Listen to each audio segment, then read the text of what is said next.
Assalamualaikum warahmatullahi wabarakatuh. Sahabat-sahabat konten Islami dimanapun Anda berada, semoga kalian semua selalu diberikan kesehatan dan dimudahkan segala urusan-urusan kalian semua. Amin amin ya rabbal alamin.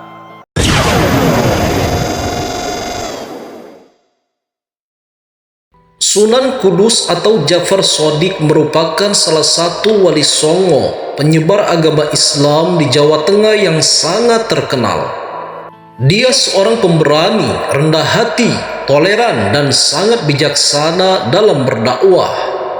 Cerita tentang kehebatan putra Raden Utsman Haji ini beredar di tengah masyarakat, baik secara lisan turun-temurun pun juga dibukukan. Ada kisahnya tentang sikapnya yang bijak dalam mengajak warga menganut Islam. Misalnya cerita tentang seekor sapi yang mana dikisahkan suatu hari Ja'far Shadiq membeli seekor sapi. Sapi tersebut berasal dari India yang dibawa para pedagang asing lewat kapal niaga. Sapi itu dia tambatkan di halaman rumahnya. Kala itu warga Kudus kebanyakan menganut agama Hindu. Dan Sunan tahu bahwa warga menganut Hindu itu sangat menghormati hewan sapi. Sebab sapi dalam kepercayaan Hindu merupakan hewan suci yang menjadi kendaraan para dewa. Bahkan menyembelih sapi adalah perbuatan dosa yang dikutuk para dewa. Maka apa yang dilakukan Sunan Kudus terus dipantau oleh warga.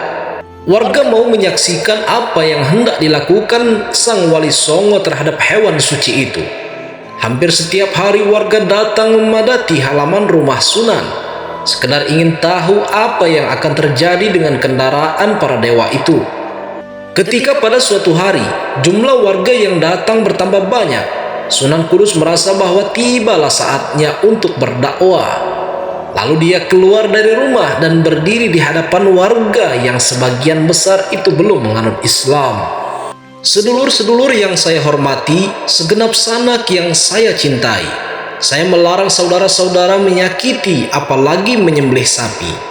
Sebab di waktu saya masih kecil, saya pernah mengalami saat yang berbahaya. Hampir mati kehausan, lalu seekor sapi datang menyusui saya. Sunan Kudus pun mengisahkan ceritanya. Mendengar kesaksian tersebut, para pemeluk agama Hindu semakin antusias untuk mendengarkan. Bahkan mereka menyangka Ja'far Shadiq itu titisan Dewa Wisnu. Lalu Sunan melanjutkan, demi rasa hormat saya kepada jenis hewan yang pernah menolong saya, maka dengan ini saya melarang penduduk Kudus menyakiti atau menyembelih sapi. Saat mereka larut dalam kata-kata dan terpesona dengan kisah itu, Sunan Kudus lalu mengaitkannya dengan surat-surat dalam Al-Quran. Salah satu di antara surat-surat Al-Quran yaitu surat yang kedua dinamakan surat sapi atau dalam bahasa Arabnya yaitu surah Al-Baqarah. Warga mendengar penjelasan itu semakin ingin tahu dan terus mendengarkan paparan dari Sunan Kudus. Dengan cara ini, Sunan memperkenalkan ajaran Islam secara santun tanpa melukai perasaan para penganut Hindu dan Buddha kala itu. Itulah kehebatan Sunan Kudus yang menyampaikan dakwahnya secara praktis, membumi dan menyentuh hati warga. Kisah lain yang menunjukkan kehebatan Sunan Kudus adalah cerita tentang sayembara doa untuk melenyapkan wabah penyakit di tanah Arab. Sebagaimana diketahui, Sunan Kudus juga seorang pengembara. Disebutkan bahwa Ja'far Shadiq ini pernah mengembara hingga ke India lalu ke tanah Arab. Dikisahkan saat dia berada di Arab kala itu, terjadi wabah penyakit. Raja setempat berusaha melenyapkan wabah penyakit dengan berbagai cara. Namun pandemi tak kunjung berlalu. Bahkan demi bebas dari pandemi, penguasa Arab akhirnya mengadakan sayembara doa untuk menghilangkan wabah. Sayembara itu disemarakan dengan hadiah besar jika ada yang berhasil. Sayangnya, tak satu pun peserta sayembara yang berhasil melenyapkan wabah.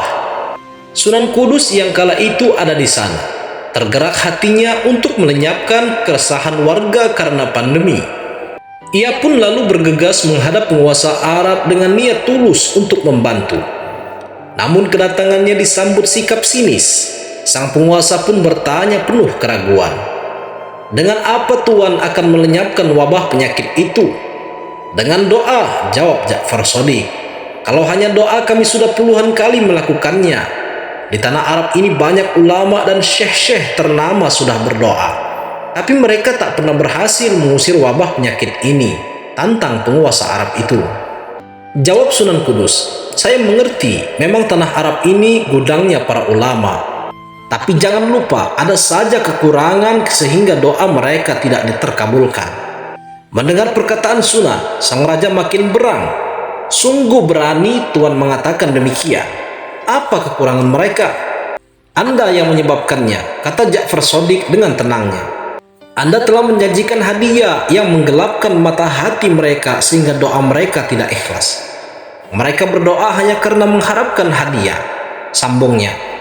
Jawaban Sunan seolah mengunci mulut penguasa Arab yang kemudian mengisyaratkan agar Sunan melaksanakan niatnya.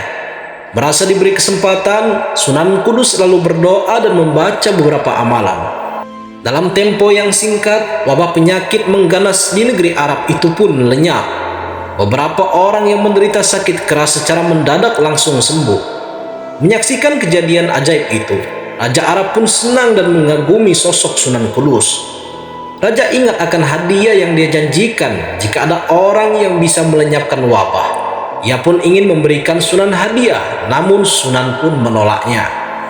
Dengan santunnya, Ja'far Shadiq menyampaikan bahwa dirinya hanya menginginkan sebuah batu yang berasal dari Baitul Maqdis. Sang raja pun lalu mengizinkannya. Batu itu pun dibawa Sunan ke tanah Jawa, dipasang di pengimaman Masjid Kudus yang didirikannya sekembali dari tanah suci. Itu sebabnya Masjid Kudus kerap disebut juga dengan nama Masjidil Aqsa. Dikisahkan pula saat Masjid Kudus sudah dibangun, para wali mengadakan sidang untuk menentukan siapa yang pantas berdakwah di kota Kudus. Dari hasil sidang itu diputuskan Ja'far Shadiq yang terpilih untuk bertugas dakwah di daerah itu.